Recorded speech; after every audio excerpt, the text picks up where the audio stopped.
sans le moindre scrupule, sans la moindre pudeur, de la misère de ce vieil homme retraité ne peut pas être une crise.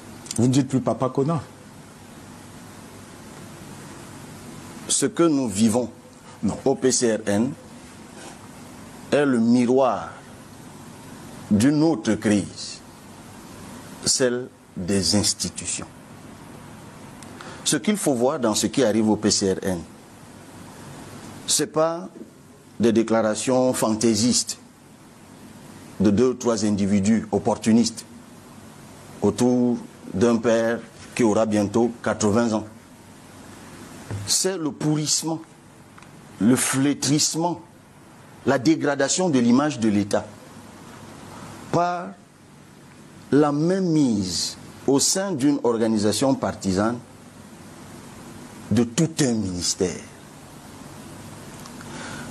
Tout est possible, puisque vous posez la question d'un congrès de mars 2004. Mais si une autorité administrative, si un ministère de l'administration dans un pays peut reconnaître dans une organisation une fonction qui n'existe pas. Donc, ce ministère impute à un parti politique une fonction qui n'existe pas. Ce ministère impute à ce parti politique des militants inconnus. Mais ce ministère a souvent perdu des procès devant des partis politiques. Je parle notamment de lui. C'est certainement ce qui va, c'est certainement ce qui va arriver. Ouais. Oui, mais parce que justement, face à la dégradation de l'État, de l'appareil d'État, en réalité, dans ce que nous vivons dans ce pays actuellement, M. Rodrigue Tongue, il n'y a que 2 corps qui peuvent sauver ce pays. Le corps de la justice et le corps des militaires. Même pas le Parlement. Et si la justice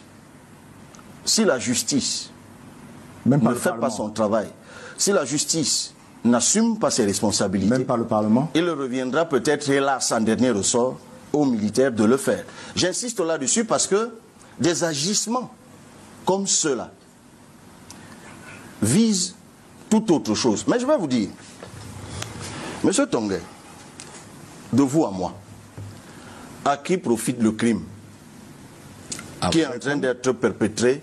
À Robert Kona? Ben absolument pas. Vous l'avez cité combien de fois ici? Absolument pas.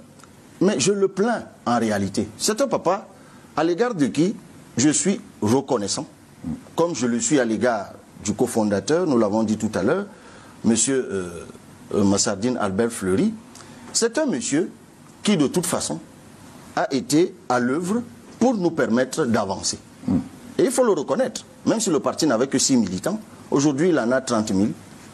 Ça prouve qu'on a commencé quand même quelque part. On n'a pas trouvé un vide absolu. Mais que ce papa-là, que vous avez suivi tout à l'heure dans le reportage, qui vous dit dans une faiblesse notoire, j'ai rien pu faire. Je vous passe le témoin. Que cet homme-là, je ne compte pas le nombre de fois que ce monsieur a invoqué Dieu en ma faveur. Je ne compte pas le nombre de fois qu'il a prié en notre présence, parce qu'il est pasteur par ailleurs. Donc, à la vérité, ce n'est pas de lui qu'il s'agit. Parce que malheureusement, il est justement dans la faiblesse dont il fait l'aveu dans le document que vous avez diffusé tout à l'heure.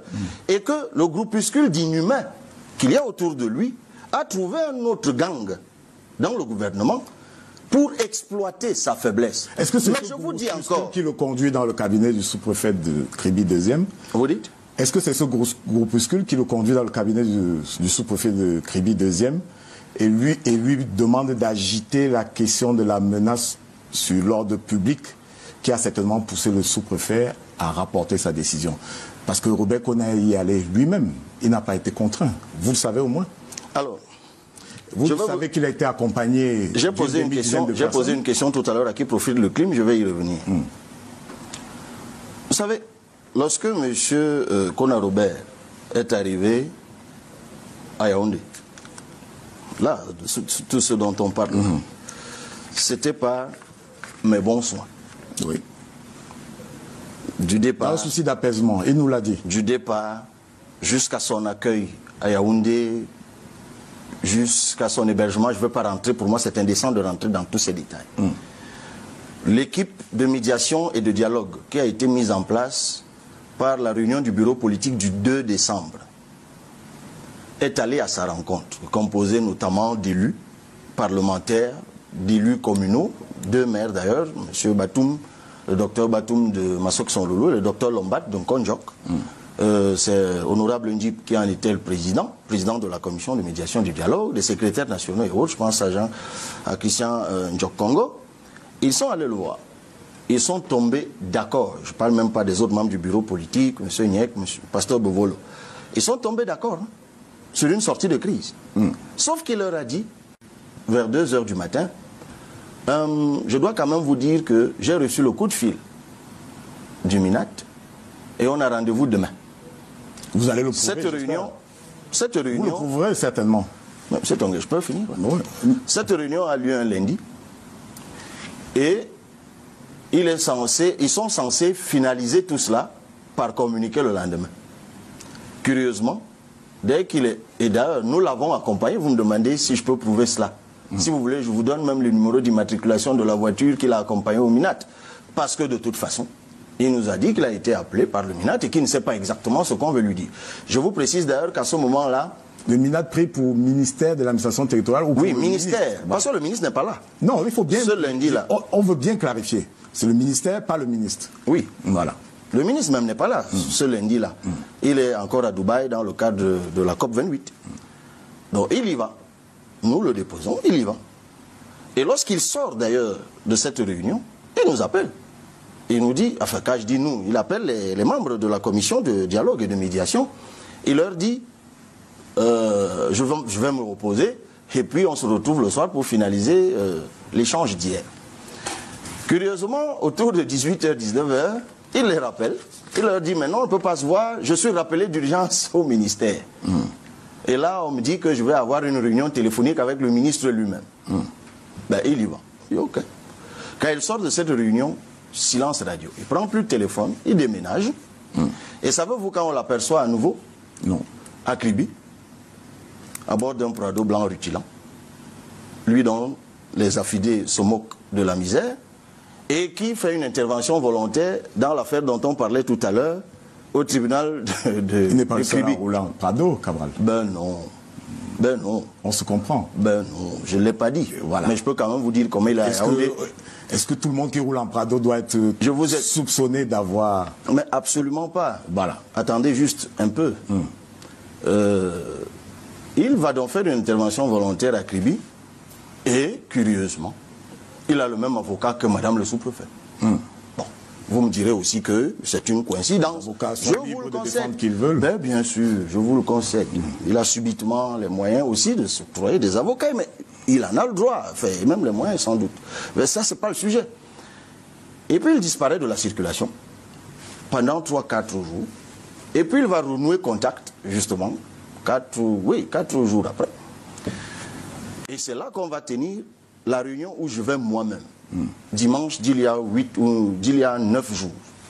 Nous tenons une réunion de dialogue et de conciliation. Je suis moi-même avec lui, on était net comme nous sommes assis là, lui au bout de la table et moi de l'autre. On s'est parlé en toute franchise. Je lui ai dit toute mon indignation au sujet de tous les mensonges qui avaient été proférés à mon endroit, notamment ce qui figure dans l'assignation déposée, l'assignation à comparaître au tribunal à Kaélé, où il est écrit que je suis arrivé à Guidigis, j'ai créé une cohue générale, je me suis emparé du parti, il a découvert le lendemain que j'en étais devenu le président. Ben, c'est curieux. Il a découvert le lendemain que j'étais devenu le président. C'est quand même moi qui l'ai investi aux élections législatives à Mayo-Danaï Sud. Et j'ai payé la caution par ailleurs et tous les frais de campagne. Et je vous passe tous les autres détails. C'est quand même la même personne qui vient au congrès de Ngaoundéré dont on parlait tout à l'heure, qui assiste au congrès, qui signe tous les PV du congrès d'il y a 1 an. Il y a tous les reportages, un peu comme ce que vous avez diffusé tout à l'heure. Mais c'est quand même cette personne qui, il y a quelques jours, dit que il ne m'a jamais, il ne me connaît pas, j'étais arrivé à Il dit avoir je lui ai donc dit, arnaqué, c'est le mot à la mode dans ce moment. Je lui ai donc dit... Il dit avoir été arnaqué, les documents étaient fabriqués à l'avance, les textes aussi, et donc certainement enthousiasmé par je ne sais quoi, il les a paraffés. Ok. Si je veux être juriste, je dirais que nul ne se prévaut de sa propre turpitude. Sauf qu'on est en politique. Ah non, au tribunal, on n'est pas en politique, on est en droit. Non, nous parlons de la légitimité au PCRN. Ah ben, revenons donc à la légitimité. Oui. Je vais d'ailleurs revenir parce qu'il y a deux questions en suspens. Ce que je lui ai dit pendant la réunion et à qui profite le crime. Il y a deux sujets en suspens. Mais je reviens à ce que vous dites. Ok. Mais je suis d'accord avec... Enfin, pas que je suis d'accord parce que c'est fallacieux tout ça. Ok. Je suis arrivé, j'ai donc trompé tout le monde parce qu'il n'était pas seul. Hein. Je précise que le président du Congrès, c'est M. Massadine Albel-Fleury. Il assiste au Congrès. Vous avez défilé tout à l'heure le PV. Le premier nom, c'est le sien, signé avec numéro de téléphone. Le deuxième nom, Darmaïna Martine, c'est son épouse, signé avec numéro de téléphone. Le troisième nom, Djongrang Wanso, qui a déclaré le Congrès, signé avec numéro de téléphone. Nous sommes le 11 mai. Il va venir à Yaoundé par la suite, faire des conférences de presse. Je vais aller par la suite en tournée chez lui. Peut-être pas chez lui à la maison, mais je suis allé en campagne chez lui. À Doukoula Karhaï. Parce que moi j'ai fait campagne pour tous mes candidats en 2020, vous vous souvenez certainement, vous avez suivi ces actualités. Je n'ai fait qu'une journée de campagne pour moi-même dans ma circonscription. Je suis allé jusqu'à Doukoula Karhaï, j'ai fait un meeting chez lui vers 23 h dans la nuit. Je dis chez lui, à Doukoula Karhaï. Là on est un an après 2019, où je me suis emparé frauduleusement du parti. Et après, il va plusieurs fois revenir à Yaoundé. Et on va échanger sur plein de choses. Il va aller au congrès de Ngaoundé dont je parlais tout à l'heure. Donc vous comprenez pour peu que vous cessiez juste de faire l'intervieweur un peu espiègle. Si vous voulez comprendre l'affaire, vous la comprenez. Je comprends. Ah ben tant mieux. Et la réunion de dimanche donc, lorsque nous nous retrouvons, je lui dis toutes ces vérités. Et je peux vous citer le jour où vous voudrez les noms de tous ceux qui étaient à cette réunion. Il le dit lui-même en face de tout le monde qu'il ne me reproche rien. Juste qu'il m'a appelé une ou deux fois au téléphone, je n'ai pas pris. Et vous le reconnaissez? Oui, mais bien sûr. D'ailleurs, je lui ai dit que j'étais à l'étranger, donc c'était sous Roumi, je ne pouvais pas prendre. Mais de toute façon, j'avais demandé à d'autres personnes, mais oui, ça arrive. Vous le savez très bien. J'ai demandé à d'autres personnes. Avec mes modestes moyens, ça se comprend, mais vous... Ok.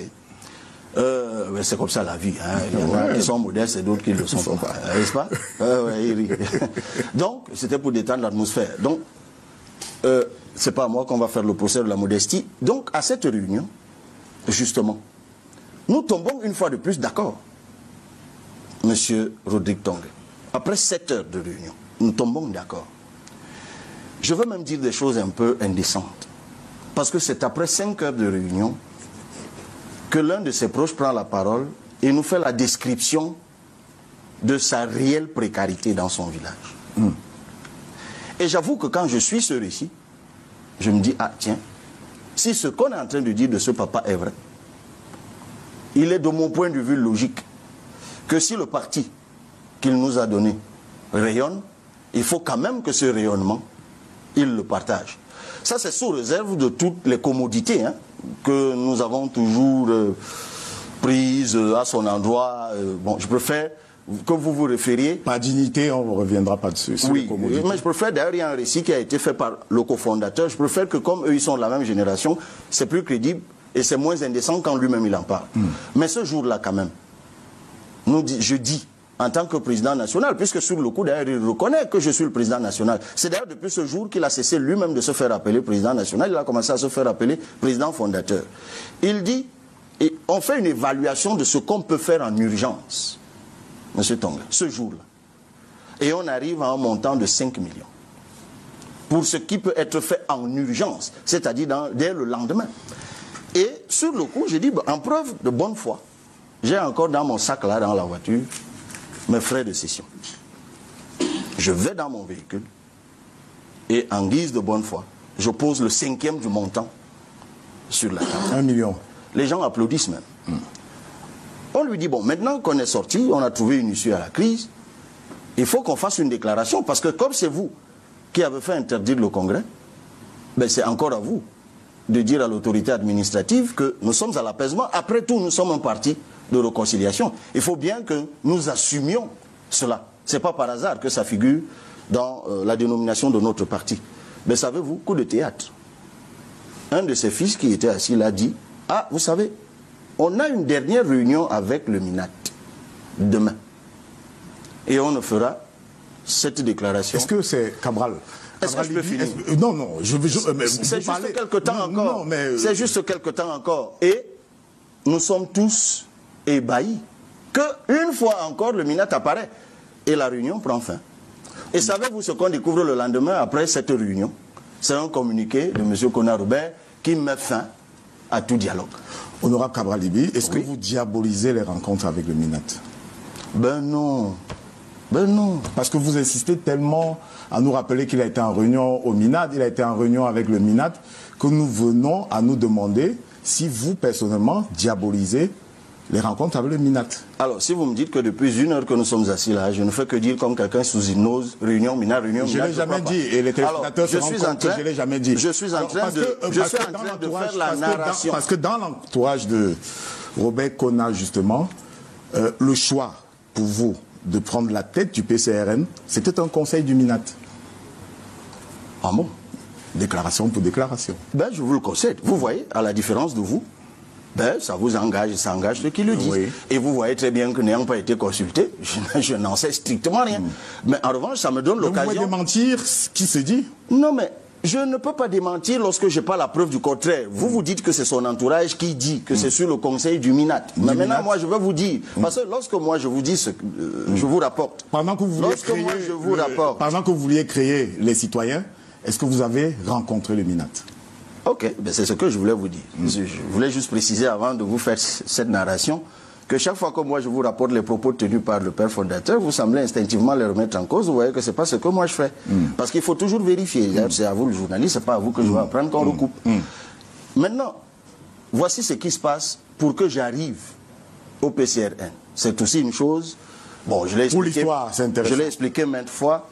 Bon, la vérité... Monsieur Rodrigue Tonga, c'est que depuis que je suis entré en politique, ça n'a jamais été évident pour moi, mais ça tout le monde le sait. Pour personne, évidemment, je vais à l'élection présidentielle, il faut un parti politique qui a des élus. Le professeur Nkoumvondo accepte de nous héberger pour l'élection présidentielle. Après, il vous faut un appareil, c'est normal. Et puis, après l'élection présidentielle,